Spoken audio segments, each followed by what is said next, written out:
ይሄ ለውጥ ግን የጎደለውን እየሞላን ሰስቴን አድርገን ለልጆቻችን አስተማማኝ ፋውንዴሽን መጣል የኔም ያንቺም የሷም የጋራ እዳ ነው። አንዱ ጥያቄ አንዱ መላሽ ሳይሆን የጋራ እዳችን ነው። ማድረግ አለብን፣ መጨከን አለብን፣ መድከም አለብን፣ ዋጋ መክፈል አለብን። ለማን? ለልጆቻችን። ሳንደክም የሚመጣ ውጤት የለም።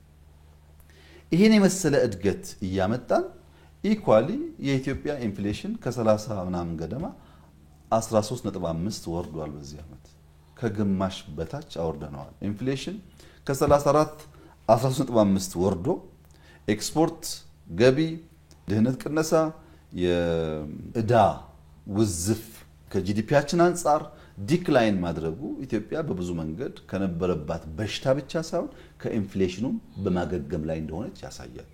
ድና ጨርሳለች ወይ አልጨረሰችም? እንዲህ በዋዛ ድና የምትጨርሰው ጉዳይ አለ ስብራቱ ብዙ ስለሆነ። ግን የመዳን መንገድ ላይ ነው ወይ ያለችው? ምንም ጥያቄ የለውም። ጥርጥር የለውም።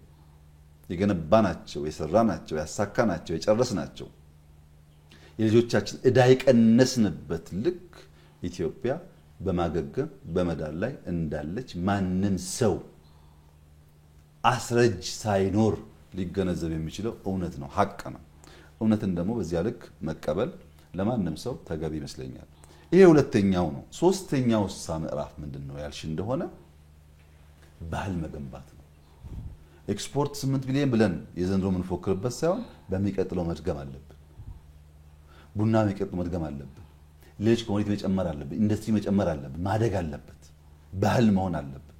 ያ ባህል ሲሆን ያለው መዋዠቅ ይረጋጋል። ያለው የኑሮ ስቃይ አይጠፋም፣ ግን ይሰክናል።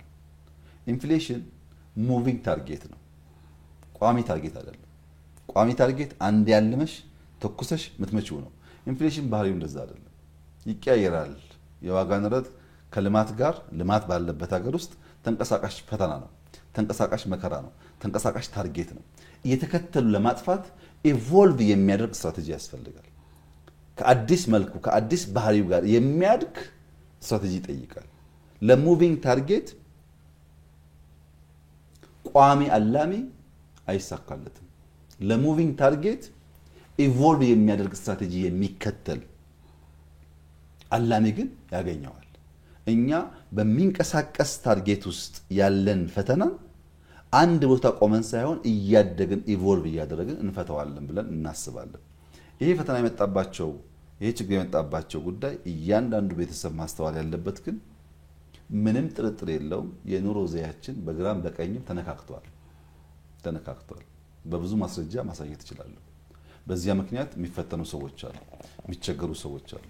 አሁን በቅርቡ ሐኪሞች ጥያቄ አንስተዋል። አብዛኛው ሐኪም ያነሳው ጥያቄ ሌጂቲሜት ነው። ምንም ጥያቄ የለውም። ከደሞዝ ጋር የሚያያዝ ችግር አለብን፣ ሌጂቲሜት ነው። መምህሩም አለው፣ ሌጂቲሜት ነው። ሚዲያም አላችሁ፣ ሌጂቲሜት ነው። እኔም አለኝ፣ ሌጂቲሜት ነው። ስፔሻል አይደለም፣ ብዙዎቻችን የሚነካ ነገር ነው።